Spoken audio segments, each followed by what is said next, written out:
Hello there, people of the internet. So I recently made a little video, it was a short actually, talking about Turkish 8mm Mauser ammunition and the dangers behind some of this surplus ammunition that you pick up on the market.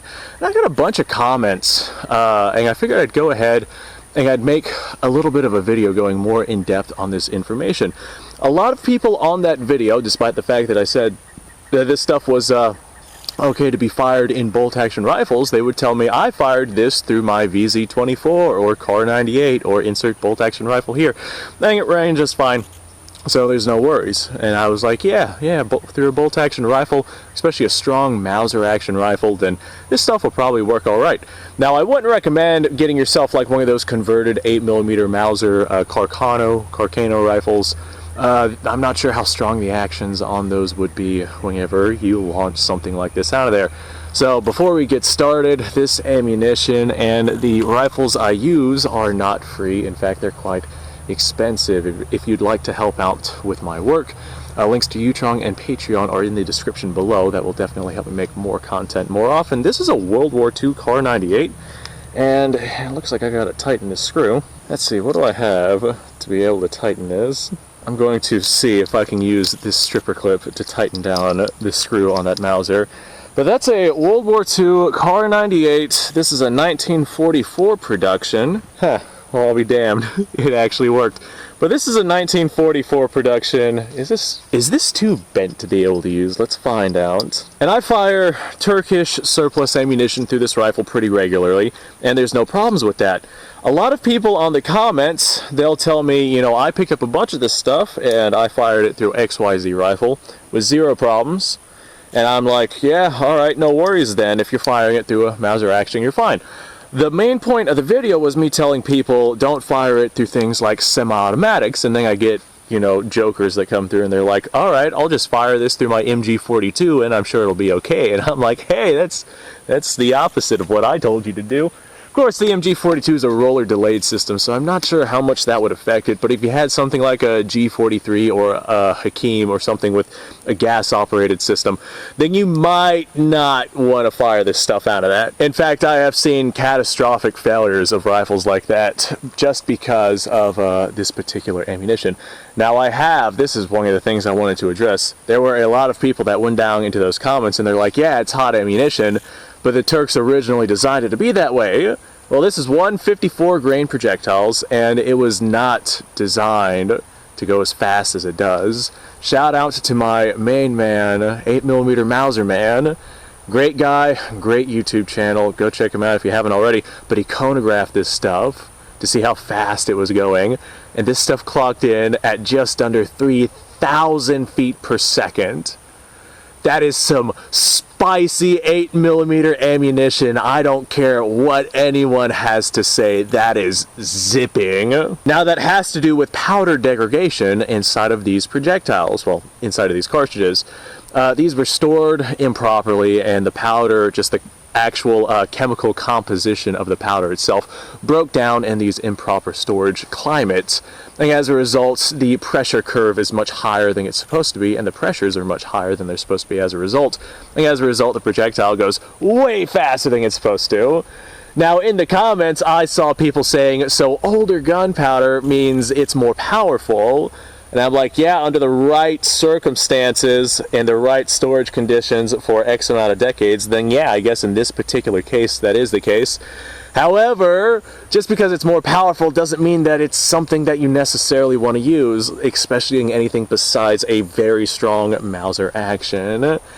They came to the conclusion it was more powerful, and it's not wrong, technically, but at the same time, that's not the point I was trying to make. The power behind this comes at a cost, and it's dangerous to fire out of anything that is not strong enough to be able to fire this ammunition. Speaking of, let's go ahead and load a couple of rounds into my Kar-98 here. See how well the stripper clip goes now that I just bent the hell out of it. Get in there. Hey, it actually worked. But you want to make sure if you are firing this hot ammunition, this 3,000 feet per second 8mm Mauser ammunition, you want yourself a nice strong action. I just knocked down my target on the first shot. This stuff can be safe to fire, like I said, if you're firing it out of an appropriate rifle. But you want to be careful of the rifle that you're firing it out of. Even if it is a bolt-action rifle, including a Mauser action, it's still very powerful, very potent ammunition. So I would refrain from firing it from like a Gewehr 88 style action, something that is not as strong. And I even ran it through my 93 Turkish Mauser, the rifle that, you know, the Turkish ammo was originally designed for, not at the pressure it's at. But I tried it through that Turkish Mauser, which was a 93 model, and I was getting pressure sticking with the bolts because the pressures were too high for that 93 action to be able to handle. Other 93 actions with a little bit better, tighter tolerances, maybe from other countries and whatnot, or maybe other Turkish Mausers that weren't as worn out as the one I have, they might be able to handle those pressures for a little while, but I wouldn't play my cards with that.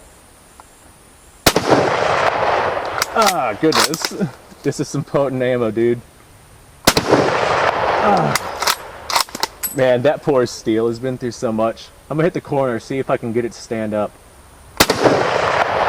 No, almost. Actually, I think it slumped further down. I'm gonna hit it again. Nope, I almost got it to stand up, but not quite. So, as you can see, 5 rounds of Turkish ammo through this Kar 98 8mm Mauser. But this is a very strong 98 model Mauser action, and as a result it can handle ammunition like this. I had some people going into the comments saying even though it is a more powerful ammo than it should be, it's still in the realms of the spec to 8mm Mauser ammo. And yeah, I can understand that. That definitely makes sense. But just like with something like, say, 4570, they make incredibly powerful loads for 4570 that aren't designed to be fired out of other rifles that aren't specifically designed to be able to handle those loads. So if you fire something nice and spicy like this Turkish ammunition out of something that just is not able to handle it, then you're going to end up having a bad day. So even though it is within spec of what 8mm Mauser is nowadays, even though it is in that spec, there are rifles out there that are not capable of handling that particular spec of ammunition pressure curve and ammunition pressure heights. I do not know the actual pressures that this Turkish ammunition burns through, and I'm sure somebody can go down and calculate in the comments. We got a lot of really gifted people out there, or maybe somebody just already knows. But I do know this is a 154 grain projectile traveling at about 3,000 feet per second, which is insanely fast for 8mm Mauser. So I just wanted to go ahead and come out here and talk about this stuff. Whenever you fire it through your rifle, if you have issues with stuck cases or bulging primers or something like that, those are signs of overpressure, and you don't want to keep running that ammo through that rifle.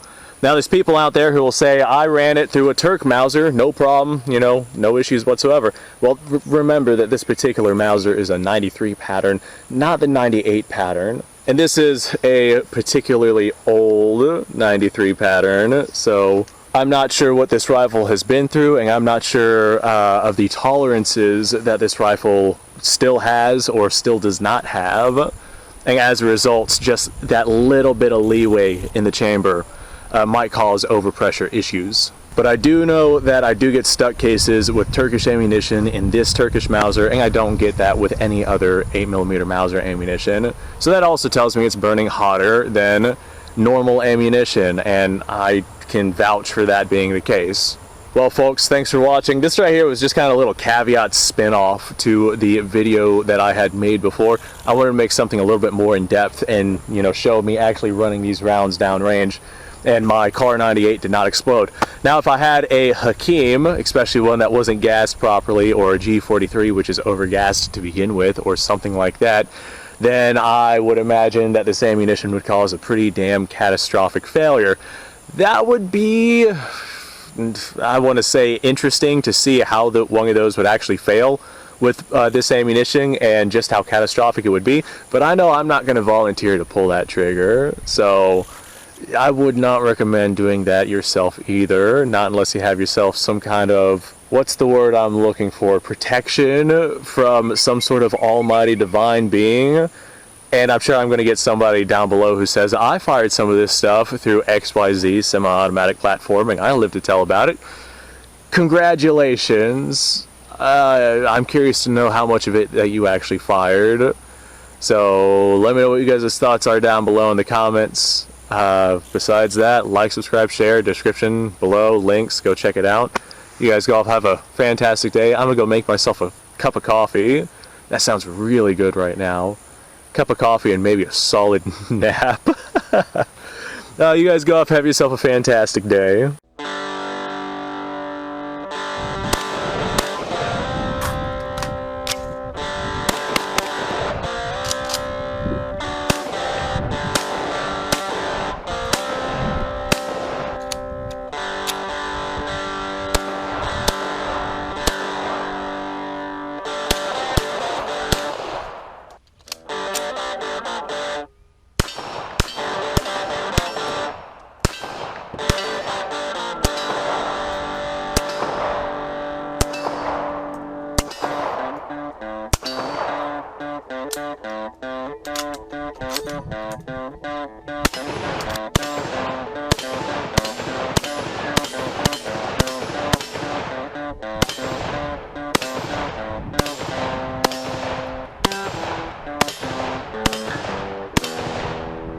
Been a little while since I've done this.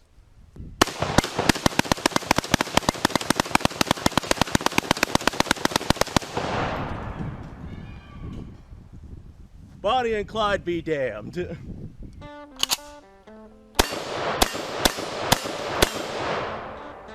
poor man's Garen.